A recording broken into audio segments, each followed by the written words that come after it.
안녕하세요. 클래스 있는 한국사의 박홍영 선생님입니다. 자, 우리 지난 강의에 이어서 오늘은 고려의 중앙정치조직과 지방행정조직, 즉 고려 통치체제 정비를 배우게 될 텐데, 자, 가장 먼저 중앙정치조직에 대해서 한번 배워보도록 합시다. 어떤 나라건 중앙에 있는 조직과 지방에 있는 조직을 따로따로 구분해서 조직을 하기 때문에, 자, 이 고려의 중앙 정치 제도를 보면 이것도 중요합니다. 왕을 기점으로 성이 2개, 그 다음에 이 상서성 밑에 부가 6개 있죠. 자, 이거를 뭐라 그러냐면 이성육부제라고 표현합니다. 자, 우리 중학교 2학년 때 세계사를 배울 때 당나라라는 중국의 역사를 한번 배운 적이 있었을 거예요. 그때 보면 이러한 표가 있습니다. 당나라도 삼성육부제입니다. 자, 이 강의 화면이라 여러분 지금 18쪽에 고려의 중앙정치조직 한번 보세요. 매우 닮았죠? 중서성, 상성, 문화성. 근데 고려는 중서문화성, 상서성. 자, 여기서 알 수 있듯이 고려의 중앙정치조직은 바로 당나라의 삼성육부제를 받아들였다라는 걸 알 수 있습니다. 자, 한번 적어볼까요? 고려의 중앙정치조직은 당나라의 삼성 육부제 체제를 이렇게 하지 말고 육부 체제라 합시다. 육부 체제를 받아들였다는 것을 의미합니다. 그러면 뭐야 이거 당나라 거 그대로 뺏겼네 이러면 안 되고 아까 당나라 표랑 고려랑 많이 다르잖아요, 맞죠? 그대로 받아들이되 이게 중요한 거예요. 고려의 실제 정치, 고려 실정에 맞게 운영을 했다 이겁니다. 이게 중요해요, 이거. 알겠죠? 자, 그러면 도대체 어떤 부분이 고려의 독자적인 기구인가 하니 여기를 집중해 봅시다. 바로 도병마사와 식목도감이라는 기구가 있습니다. 이 도병마사와 식목도감이 바로 고려의 독자적인, 고려가 직접 만든 기구를 의미하는데, 도병마사는 국방을 담당하고 식목도감은 법률을 제정하는 곳입니다. 그 다음에 여기 보면 고위 관료들이 회의하는 기구가 되죠, 맞죠? 실제로 고려회에서 고위급 관리들이 도병마사와 식목도감에서 임시로 모여서 국가의 중대한 회의를 하기도 하는데, 자, 요 두 개가 바로 적어보자. 고려의 독자적인 기구입니다. 선생님이 지난번부터 강의를 찍을 때 좀 추운 장소에서 찍어서 코가 막혀갖고 이제 좀 코가 좀 맹맹한 소리가 납니다. 이해 좀 부탁드릴게요. 자, 근데 여기서 도병마사라는 기구가 정말로 중요합니다. 자, 별표 치고. 참고로 고려는 정말 다양한 이민족들이 쳐들어오는데 특히 거란족과 여진족과 몽골이 끊임없이 500년 동안 쳐들어와요. 여기서 제일 무시무시한 몽골족이죠. 몽골족이 만든 나라가 뭐라 했습니까? 원나라죠. 나중에 고려가 원간섭기가 되면 이 고려에 있는 이성육부 모든 체제가 한 단계 다운그레이드, 격화됩니다. 그리고 내정 간섭이 굉장히 심합니다. 그런데 유일하게 원나라가 신경을 안 쓰는 곳이 여기 도병마사예요. 왜? 도병마사 자체가 국가에 좀 긴급한 국방 문제가 일어났을 때마다 열리는 임시회의기구인데, 그리고 임시기구니까 신경 안 쓰죠.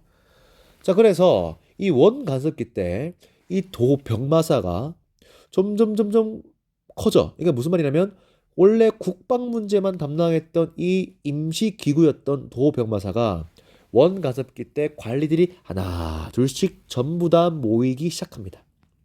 그러니까 원이 유일하게 안 모니까 그러다 보니까 자연스럽게 고려의 최고 기구가 되는데, 이 도병마사가 나중에 어떤 걸로 바뀌냐면, 자, 적어볼게.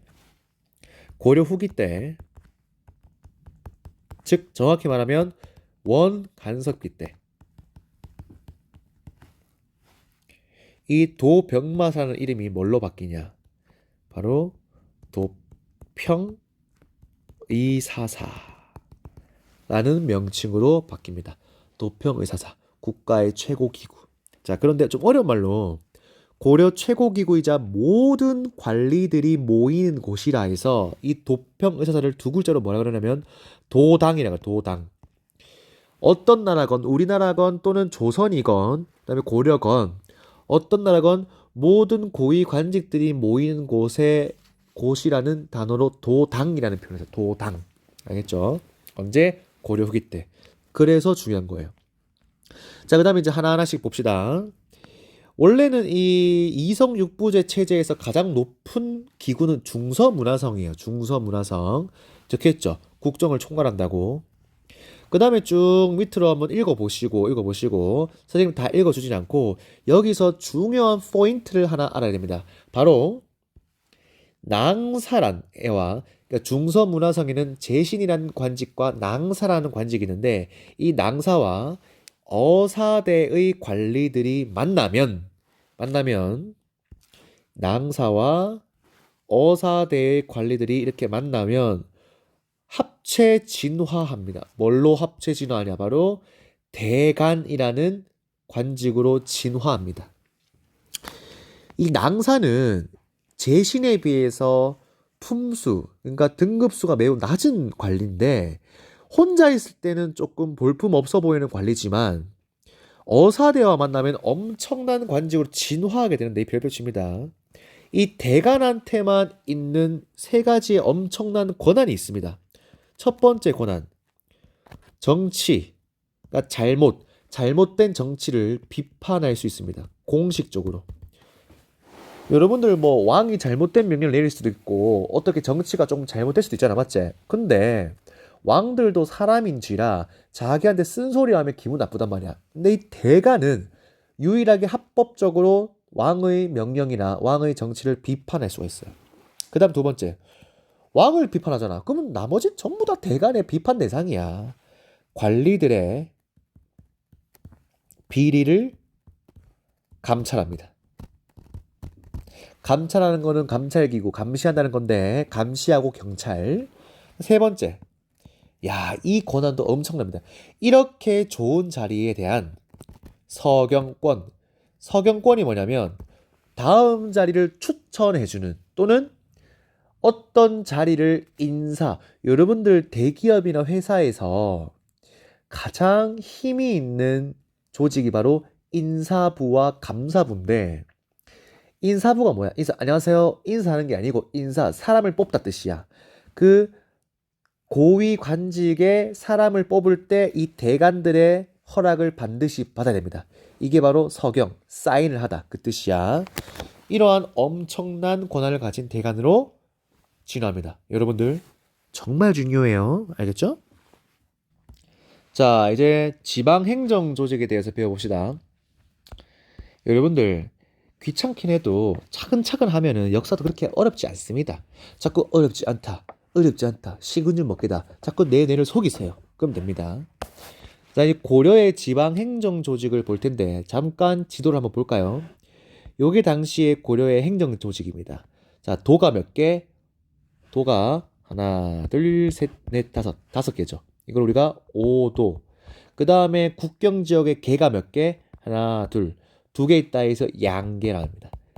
그러니까 고려의 지방 행정 제도를 한마디로 말하면 몇 도 몇 개? 그렇지. 5도 양개라고 합니다. 자, 우리가 수업 시간에 배웠었던 거 복습을 좀 합시다. 통일신라 때 뉴스페이퍼 킹, 신문왕이 통일신라의 행정조직을 재정비하죠.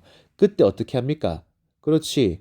다 9개의 주, 구주, 특수행정구역 5소경을 뉴스페이퍼 킹이 그때 재정비하죠. 그래서 아까 고려는 뭐라 했어? 자, 고려는 한마디로 몇 도 몇 개? 5도 양개랍니다. 자, 이 5도는요, 일반 행정구역이에요. 이 지도를 보면, 그냥 우리가 알고 있는 뭐, 황해도, 뭐, 함경남도, 경상도, 전라도 이런 것처럼, 여기 이런 도는 일반 행정구역. 그래서 이 일반 행정구역에서 가장 높은 관리를 뭐라 부르냐면 바로 안찰사라고 합니다. 안찰사. 경상북도에서 가장 높은 행정직이 바로 경상북도지사, 도지사. 똑같은 거예요. 이때는 안찰사라 불렀어요. 그 다음에 아까 지도에서 유일하게 개로 끝나는 북계, 동계 여기가 있죠. 자, 여기에는 국경 지역, 즉 적들이 쳐들어오기 쉬운 지역이라서 따로 군사 지역으로 두 개를 설정해 놓은 거예요. 아까 5도는 일반적인 행정구역이고 양계는 뭐라고? 군사 지역이에요. 군사 지역, 군사 행정구역. 그래서 여기에 파견되는 제일 높은 관직을 우리가 뭐라 그런다? 병마사라고 그럽니다. 병마사.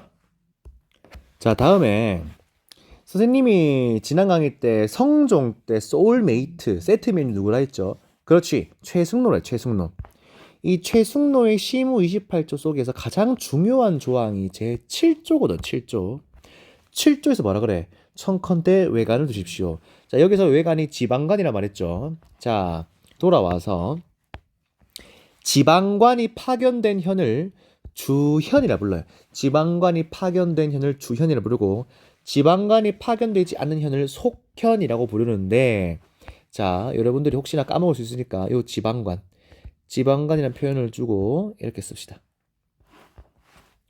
최승로의 시무 28조라고 적읍시다. 자, 이런 속현. 선생님, 근데 지방관이 파견되지 않은 현은 어떻게 다스려요? 여기 있네. 주현. 옆 동네에 있는 주현의 지방관이 파견되지 않는 현에 있던 호족들, 즉 향리를 통해 간접적으로 통치한다고 합니다. 자, 그러면 여기서 퀴즈. 당시 고려에는 지방관이 파견된 주현의 숫자가 많았을까? 지방관이 파견되지 않은 속현의 숫자가 많았을까? 오, 정답. 지방관이 파견되지 않은 속현의 숫자가 압도적으로 많았습니다. 왜? Why? 지방관을 파견한 지 얼마 안 됐거든. 근데 이게 나중에 조선으로 가면 속현이란 게 사라지고 주현만 남습니다. 이게 다른 의미는 뭐야? 조선시대에는 모든 행정구역에 지방관을 파견했다라는 걸 의미합니다. 오케이? 자, 그 다음에 고려에는 정말 특수행정구역이 하나 있는데 그 특수행정구역 이름이 바로 향, 부곡, 소라는 이름으로 있습니다. 특수행정구역. 자, 얘네들은 각각의 맡은 바가 다른데 특히 이 소 같은 경우에서는 뭘 하냐면 자, 향, 부곡, 소와 같은 특수행정구역 어떻게 형성되냐면 예전에 전쟁을 하다가 뭐 포로들을 모아놓는다거나 아니면 그 어떤 마을끼리 전쟁을 했을 때 졌던 마을을 다시 그 묶어 놓는 거나 아무튼 일반적인 마을보다는 조금 차별받는 건 확실해요. 자, 특히 이 소는요, 여기서 뭐 하냐면 수공업을 좀 주로 하는데 광업이나 여러분들 참고로 웃긴 게 지금 대한민국 최고의 기업이라고 하면 어디라고 말하죠? 삼성전자, SK하이닉스, LG 이렇게 말하죠. 이 대기업은 반도체, 전자기기, 생활용품으로 세계에서 정말 유명하지 않습니까? 그러니까 다른 말로는 제조업이죠. 수공업이죠. 근데 이 고려시대에는 이 수공업 자체가 굉장히 차별받았습니다. 왜? 농경사회를 했기 때문에, 농경사회. 농사를 기본으로 하기 때문에. 그러니까 만약에 고려시대에서 삼성이 있었다? 그냥 완전 말단 찌끄레기 차별받는 겁니다. 신기하죠? 자, 아무튼 여기까지가 중앙행정조직과 지방행정조직입니다. 혹시 이 중앙행정조직의 이 구조를 조금 이해하기 어려운 친구들이 있을까봐 우리나라의 현재 행정조직을 한번 볼까? 대통령 아래에 여러 가지 비서기구라든지 어떤 부서라든지 각 부서가 이렇게 있죠. 맞죠? 자, 이렇게 각 나라별로 행정조직이 따로 있는 것처럼 고려에도 이성육부제라는 왕 아래의 행정조직이 마련되었다. 이 정도로 이해하시면 됩니다. 자, 그럼 다음은 고려에서 이 관리들을 어떻게 뽑았는지 한번 볼 텐데 자, 첫 번째는 바로 과거제도와 두 번째는 완전 개사기 음서제도가 있습니다. 과거제도는 그때 누구 어느 왕 때 실시했다 했죠? 그렇지, 광종 때. 광종 때 처음 실시했다 했죠. 왜? 똑똑한 인재를 등용해서 국가에 조금 더 도움이 되고 그러면서 자연스럽게 스무스하게 왕권도 강화시키려고. 과거제는 쉽게 말해서 시험을 거쳐서 관직에 진출하는 제도입니다. 자, 그런데 이 과거제도 말이죠. 법적으로는 누구든 다칠 수 있냐면 양인 이상만 돼도 다 가능합니다. 과거제를 치를 수 있는 권한 자체는 법적으로는 양민. 그러니까 우리가 말하는 양민은 평민이죠. 이 양인 이상이면 다 가능합니다. 노예 제외하고는, 천민 제외하고는. 자, 그런데 실제로는 누구만 시험을 쳤게? 귀족이나 향리들, 지방에 돈 많은 향리들, 이 향리들의 자식들 또는 제자들이 응시합니다. 왜? 여러분, 공부를 하려면 돈이 있어야 돼. 여러분, 이 시대는 하루 종일 농사하고 겨우겨우 세금 내고 먹고 살기 바쁜데, 평민들은. 그러니까 공부를 치고 시험을 하려면 당연히 돈이 많아야 되고 일을 안 해도 살 수 있을 만큼의 그런 집에서 공부가 가능한 거야. 그러니까 여러분들 지금 공부하고 있지? 여러분들 지금 귀족이야. 여러분들 돈 많은 향리들의 자식이야. 자부심을 갖고 공부를 하시기 바랍니다. 자, 그 다음에 우리의 말도 안 되는 개, 사기, 치트키 제도, 음서제도. 내가 처음에 뭐라 했어? 조상의 음덕이란 뜻에서 음서가 뭐냐면 공신, 나라를 세우는데, 이 고려를 세우는데 1등 공신들이나 종실들, 왕들의 친척들, 외척들, 왕들의 혈연 관계에 있는 애들, 왕족들. 그다음에 이 5품 이상만 되는 이 5품 이상의 고위 관료들은 그들의 자손한테 시험을 거치지 않고 공짜로 관직을 물려줄 수 있습니다. 이거 너무 좋지 않니? 여러분들이 이게 바라는 세계 아니야? 이거 수능 안 치고 내신 안 따고 힘들게 안 하고 놀고 먹다가 아빠 잘 만나서 할아버지 잘 만나갖고 삼촌 잘 만나서 라고 생각하면 안 되는 게 우리는 대한민국 현재 21세기에 살고 있습니다. 자, 아무튼 이런 과거제도와 음서제도가 공존하고 있습니다. 자, 이 교과서에 있는 이 표를 보면, 교과서 이제 39쪽에 있는 표를 보면, 이때 과거 합격자의 승진 비율인데, 자, 이게 제출하는 것이 제일 높은 관직을 재신과 추밀이라 해서 제출하 그러는데, 여러분들, 과거제와 음서제도 중에서 어떤 시험을 거친 애들이 주로 이 2품 이상의 고위 관리로 갈게?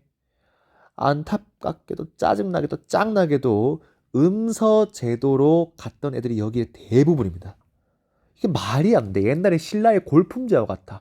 진골들에 의해서 우리 능력 많은 육두품들이 차별받는 것처럼. 알겠어요? 근데 나중에 조선시대가 되면은 음서제도에 대한 제한을 걸어두는데, 조선시대는 능력 위주의 사회라서 과거제를 치렀던 사람들을 제일 쳐줍니다. 그러니까 음서를 통해 올라왔다고 하면 왕다당이요. 알겠죠? 이 고려와 조선의 차이입니다. 다시 돌아와서 그 다음 이 고려의 과거제도에는요, 문신, 글 공부하는 신하들, 문신을 뽑거나 그 다음에 문신을 주로 뽑는데, 여러분들 이 당시는 싸움을 하는, 이 군사적으로 하는 이 무사들을 위한 시험, 즉 묵과가 있었을까 없었을까? 정확히 말하면 잠깐 시행되다가 이 묵과는 시행되지 않습니다. 이걸 뭐를 의미하냐면 당시에는 이 문신들을 우대하는 사회가 있었기 때문에, 그러니까 이 묵과 출신, 그러니까 무신들은 겁나게 차별받기 때문에, 그래서 나중에 뭐가 일어나냐? 무신정변이 일어나게 되는 겁니다. 자, 그래서 오늘은 고려의 중앙정치제도와 지방행정제도, 그 다음에 관리등용제도까지 한번 알아봤습니다. 그럼 오늘은 여기까지.